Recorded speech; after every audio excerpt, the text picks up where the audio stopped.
How do you really know that God will not fail to love you? Well, one way you can know is by looking at how Jesus treated Judas. Wednesday of Holy Week is sometimes known as Spy Wednesday. It's known as Spy Wednesday because it's the day people remember Judas agreeing to betray Jesus for 30 pieces of silver. Judas acting like a spy, going behind the scenes, but of course, Jesus knew. And Judas, in the end, he didn't just betray Jesus for 30 pieces of silver, leading the people who would eventually arrest him right to the place where Judas knew he was going to be. Judas also gave up on Jesus. He gave up on believing that Jesus really would love somebody like him. Judas felt incredible remorse after he saw the damage that he had done and what was resulting in Jesus' life, that he was arrested and beaten. And it didn't look very good for him. Judas went back to the people who had paid him, threw the money at their feet, and said he had betrayed innocent blood. And he went out and he ended his life, believing that Jesus could never love someone like him. And so he believed a lie. Because all we see Jesus doing that entire week is loving someone just like him. Jesus knew everything that was going to happen. He knew that one of his disciples was going to betray him. He knew that it was going to be Judas. And yet Jesus still invited Judas to celebrate the Passover with him. And not just to celebrate the Passover, the most meaningful night of the entire year with him, but it seems to sit right next to him and enjoying the meal together. And then through that meal, Jesus is giving Judas subtle warnings like, I know what you're doing. I know what you're doing. Think about it. Think about it. Don't do it. And yet Judas still left.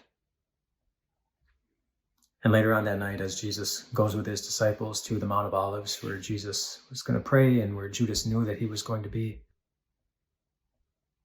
as Judas approaches him with his armed guard around him, ready to betray Jesus with a kiss, Jesus looked at him and he called him something. Do you remember what he called Judas?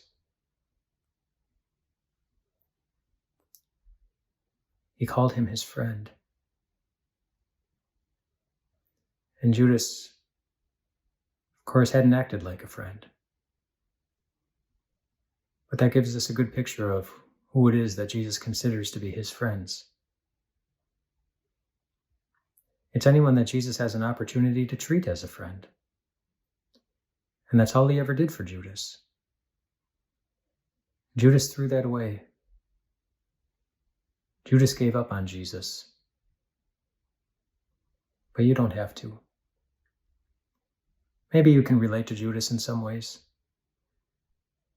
Maybe you've turned away from Jesus during long stretches or short times.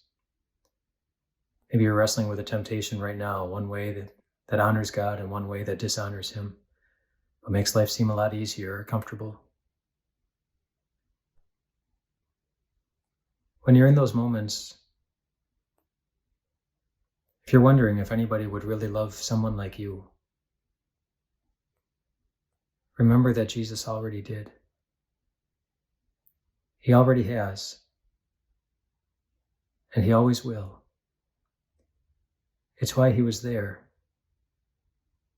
to give hope to anyone looking for a friend. It makes me think of the last verses of Psalm 33. You see so many of the same themes here of having someone good to put our hope in. It says, we wait in hope for the Lord. He is our help. He is our shield. In him our hearts rejoice, for we trust in his holy name. May your unfailing love rest upon us, O Lord, even as we put our hope in you.